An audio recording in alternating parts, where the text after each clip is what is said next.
असांजो ओवरव्यू ॾींदुसि तव्हांखे first chapter ते। ही बुक आहे असांजो the making of Pakistan, the making of Pakistan a study in nationalism. ही नेशनलिज्म जी स्टडी ते हिकु बुक आहे। It is very crucial for you those who have been preparing for competitive exams or who have been preparing for Pakistani studies. So this is one of the very important book, the KK Aziz. So इस book में क्या है, I will keep you telling.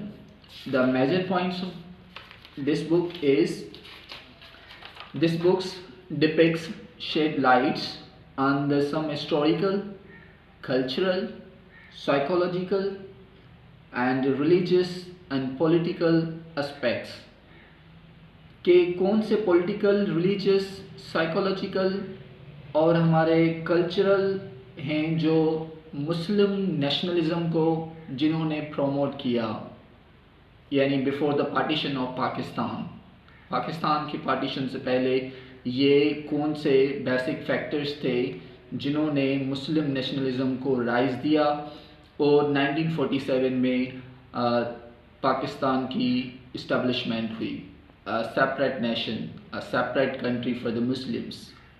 So let's see. तो आज हम first chapter पे बात करेंगे, वेरी फर्स्ट इंट्रोडक्टरी चैप्टर। तो इस बुक के हम इंट्रोडक्टरी चैप्टर पे बात करेंगे कि इंट्रोडक्टरी चैप्टर क्या कहता है। तो जैसे कि द टॉपिक का नाम ही है, बुक का नेम है द स्टडी ऑफ नेशनलिज्म, तो डेफिनेटली द इंट्रोडक्शन जो है हमारा वो नेशनलिज्म पे है कि नेशनलिज्म है क्या, नेशंस क्या है, नेशनलिज्म क्या है, तो इसको हम डिफाइन करेंगे। सो द इंट्रोडक्टरी पैराग्राफ जो है वो नेशन एंड नेशनलिज्म की स्टडी बताता है हमें। इट एलेबरेट्स करता है the origin of a nation from European countries. जो नेशन हुई थी वो ओरिजिन हुई थी यूरोपियन कंट्रीज से, यूरोपियन स्टेट से। जो फर्दर है इंट्रोडक्टरी चैप्टर वो हमें की फैक्टर्स बताता है, 13 की फैक्टर्स, जो 13 मेजर फैक्टर्स हैं वो लाजमी होने चाहिए to the rise of nationalism, जिसमें आप कह सकते हैं कि आप जो हैं नेशनलिज्म में फॉल कर रहे हैं। वो हम 13 मेजर जो है की फैक्टर्स उसको हम डिस्कस करेंगे। सो फर्स्ट जो है नेशन जो लफ्ज़ था ना, वो यूरोपियन यूनिवर्सिटीज़ में एक कंट्री से जो स्टूडेंट आते थे वो खुद को कहते थे कि हम नेशन हैं। फॉर एग्ज़ाम्पल पाकिस्तान से, दैट टाइम पाकिस्तान तो नहीं था, मगर मैं एक एग्जांपल दे रहा हूँ। फॉर एग्ज़ाम्पल पाकिस्तानी लोग वहाँ पे जा रहे थे, वो खुद को कहते थे नेशन। फॉर एग्ज़ाम्पल कोई इटाली से, कोई फ्रेंच से, कोई किसी कंट्री से जा रहा था तो वो खुद को कह रहे थे नेशन। कोई नॉर्थ से आ रहा था, कोई साउथ से आ रहा था, वो खुद को कह रहा था कि वी आर नेशन। तो ये टर्म था नेशन का। तो मगर जो हमारा मार्टिन ल्यूथर किंग है, मार्टिन ल्यूथर किंग, उस वो द फर्स्ट पर्सन था जिसने डिस्टिंग्विश किया between the folk and nation. उन्होंने दो टर्म को डिफ्रेंशिएट किया। कौन से दो टर्म थे? फोक एंड नेशन। उन्होंने बताया फोक क्या है। उन्होंने बताया फॉर एग्जांपल जो हमारा फोक है वो कॉमन पीपल जो हैं उन्हें हम फोक्स बोलते हैं, वो हमारे फोक्स हैं। और उसके अलावा नेशन जो है वो हमारे लॉयर्स, टीचर्स और कोई प्रोफेशन हो या पार्टीशंस, जो पार्टी के मेंबर्स हैं पार्टीशंस, और आपके पॉलिटिकल पावर हो, प्रिंस हो, प्रिंसेस हो, किंग्स हो, ये आपके नेशन कैटेगरी में फॉल होते हैं। तो इन्होंने इन दोनों टर्म को डिस्टिंग्विश किया, फोक एंड नेशन को। तो ये बेसिक थी। तो नेशन जो है ना, इससे इस टर्म को नेशन का ओरिजिन स्टार्ट हुआ, नेशन वर्ड का ओरिजिन स्टार्ट हुआ। द मुस्लिम नेशनलिज्म का ओरिजिन कहाँ से स्टार्ट हुआ? Before the partition.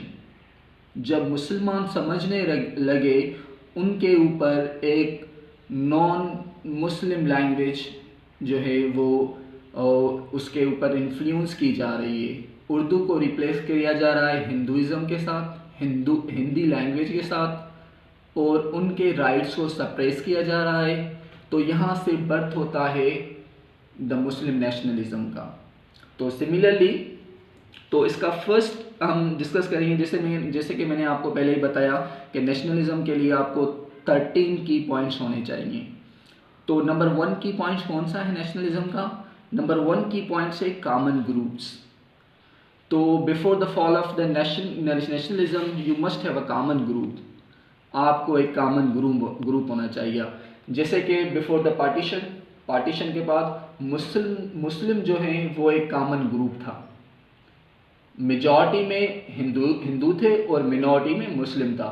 उन्होंने कहा कि we have a fear of Hindus because we are in a minority. अगर यहाँ पे एब्सोल्यूट डेमोक्रेसी हो रही है, एब्सोल्यूट डेमोक्रेसी का मतलब है रूल ऑफ मेजॉरिटी। तो रूल ऑफ मेजॉरिटी किसका था? वो रूल ऑफ मेजॉरिटी था इसका हिंदुइज्म का, यानी कांग्रेस राज। तो यहाँ पे उन्होंने कहा कि बेसिकली यहाँ पे हमें मिनॉरिटी में है, वी आर कॉमन ग्रुप, हम कॉमन ग्रुप हैं, तो इसलिए they fail in the category of nationalism. Number 2 जो की फैक्टर था वो लव था। लव जो है, जो मुस्लिम हैं वो एक दूसरे को अपग्रेड करना चाह रहे थे। वो इनके बीच में एक बॉन्डिंग थी, लव बॉन्डिंग थी। वो अपने फेलो बीइंग के लिए जितना, अपने कॉमन ग्रुप के लिए जितना सोचते थे, वो अलग ग्रुप के लिए नहीं सोचते थे। इसकी एक एग्जांपल सिंपल और मैं दूंगा आपको। जैसा कि हम यहाँ पे we don't feel as a Pakistani, यहाँ पे हम एथनिसिटीज़ में डिवाइडेड हैं। We are not so much united because we are multilingual, multi ethnic societies. So जब यहाँ पे फॉर एग्जांपल हम यहाँ पे सिंध का, एक बलूचिस्तान का, एक पंजाब का, यहाँ पे अमेरिका में जा रहा है, चाइना में जा रहा है, जब आपको वहाँ पे कोई आपके साथ मसला हो रहा है तो वहाँ पे आप ये नहीं कहेंगे, एथनिसिटी डिफाइन नहीं करेंगे आप अपनी, वो आप कहेंगे Pakistan, you are from Pakistan. So Pakistan को रिप्रेजेंट करेंगे। तो this is the love of your fellow being. तो नंबर 2 कैटेगरी आप थी लव की, जो आपकी नेशनलिज्म को रिप्रेजेंट करती है। नंबर 3 जो है वो हॉस्टिलिटी है। 3 की फैक्टर है हॉस्टिलिटी। Hostility means एनिमिटी। अब अपने आप को एक कॉमन एनिमी होना चाहिए। आपका एक कॉमन एनिमी, एक ग्रुप है आपका, आपके बीच में लव है। 3rd फैक्टर है एनिमिटी। जैसे कि आप हमेशा जो nationalism, our Pakistani nationalism fall under the category of Hindu nationalism. तो हमें हमेशा कॉमन एनिमी जो होता है वो इंडिया को रिप्रेजेंट करते हैं, और इंडिया मुसलमानों को समझता है we are the common enemy. तो हम अपने फेलो बीइंग के लिए स्ट्रगल करते हैं, वो अपने fellow being for the safeguard of their country, and we fight for the safeguard our nation. हम अपने नेशन के लिए लड़ते हैं। तो हमारा कॉमन एनिमी हिंदू है। सिमिलरली हमारा कॉमन एनिमी क्या था?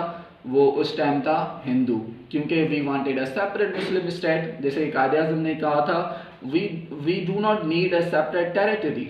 हमें सेपरेट टेरिटरी की नीड नहीं है, बल्कि I want a land where I can taste, I want a liberty where I can taste the basic principles of Islam, जहाँ पे मैं बेसिक प्रिंसिपल्स ऑफ इस्लाम के टेस्ट कर सकूँ। Okay, so this is the hostility. Common hostility होनी चाहिए, territory होनी चाहिए। अब आप कॉमन ग्रुप भी हैं, लव भी है, आपका कॉमन एनिमी भी है। अब वहाँ से आप एक सेपरेट टेरिटरी चाहते हैं, अ सेपरेट स्टेट चाहते हैं। जैसे थे कि before the partition of Pakistan के पार्टीशन के बाद वो मुसलमान जो हैं वो फियर करने लगे हिंदू मेजॉरिटी से। तो इसलिए वो कह रहे थे 1940 के बाद, 1940 के बाद, जब कांग्रेस का रूल बढ़ता जा रहा था, वो सेपरेट इलेक्टोरेट्स को तरजीह नहीं दे रहे थे। और जब नेहरू रिपोर्ट आई थी, वो टोटल जो है वो अगेंस्ट द मुस्लिम्स थे। तो they felt unsafe in the hands of Hindu majority में वो अनसेफ फील करने लगे। तो इस वजह से जो है वो सेपरेट टेरिटरी चाहते थे, सोवेरेन गवर्नमेंट चाहते हैं। नंबर 5 जो है की फैक्टर वो सोवेरेन गवर्नमेंट है। ओके, सॉवरेन गवर्नमेंट का मतलब है आपको एक गवर्नमेंट होनी चाहिए जो एक पूरी नेशन को जो है ना कलेक्टिवली रन कर सके, उनकी सोशल इकोनॉमिक वेलबींग के लिए, रिलीजियस जो है प्रोटेक्शन के लिए आपको एक सॉवरेन गवर्नमेंट चाहिए। तो फिफ्थ का ये है common socio economic and moral institutions.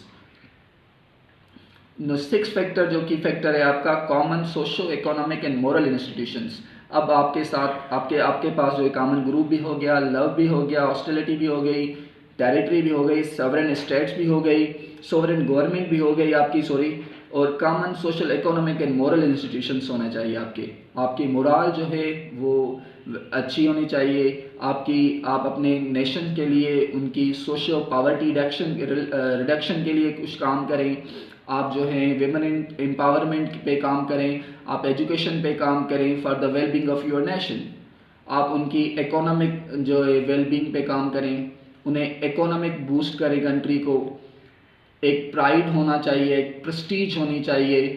तो ये आपको सोशो इकोनॉमिक वेलबींग है, मोरल इंस्टीट्यूशंस हैं, इनको आपको बनाना चाहिए। नंबर 7 कैरेक्टरिस्टिक्स जो है वो कल्चरल कैरेक्टरिस्टिक्स है। कल्चरल में जो है वो आपकी लैंग्वेज भी आ गई।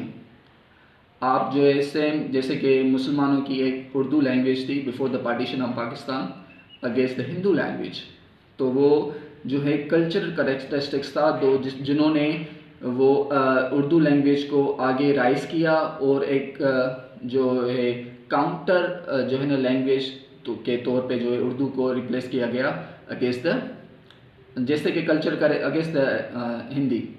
जैसे कि हम सिंधी हैं, अपनी लैंग्वेज को प्रमोट करते हैं, ये कल्चरल कैरेक्टरिस्टिक्स है।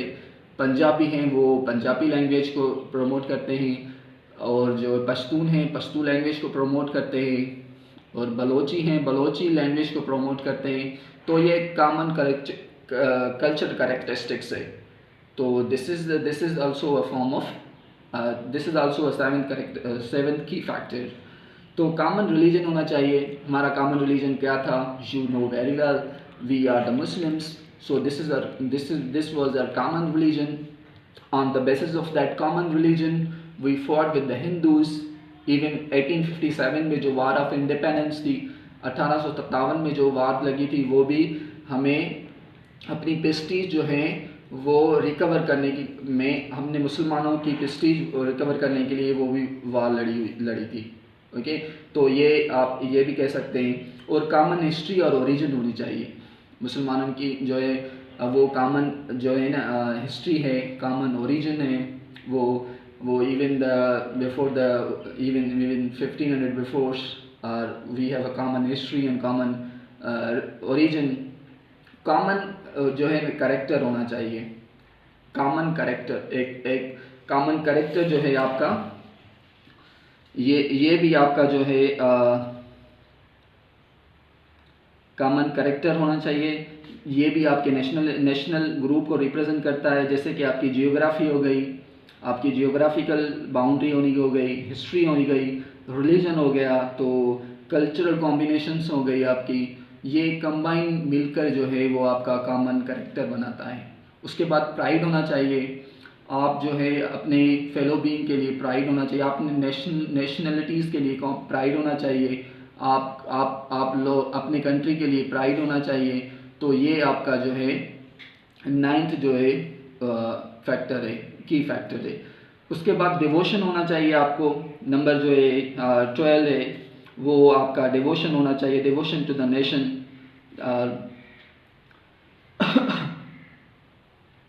आपका जो है राइट और रॉन्ग का कंसेप्ट है आपका, our country, you have love and you have a devotion for your country. This is one of the devotion for your country and hope. आपका होप होना चाहिए। हर कंट्री का एक होप होता है। तो we can collectively do a lot of things for the progress, for the development of our country.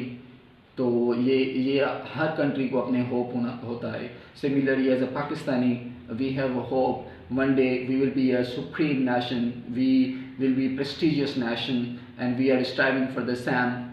तो इसके लिए हम कोशिश कर रहे हैं। तो these are the basic 13 characters. ये जो हैं आपके 13 बेसिक कैरेक्टर्स हैं। इन द नेशनलिज्म के, अगर ये आप किसी 13 करेक्टरिस्टिक हैं आपके, तो you fall in the category of nationalism.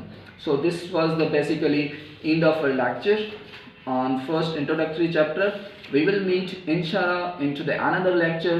उसके बाद हम डिफरेंट लेक्चर में मिलेंगे जिसमें हम बात करेंगे historical factor 1 and historical factor 2 पे.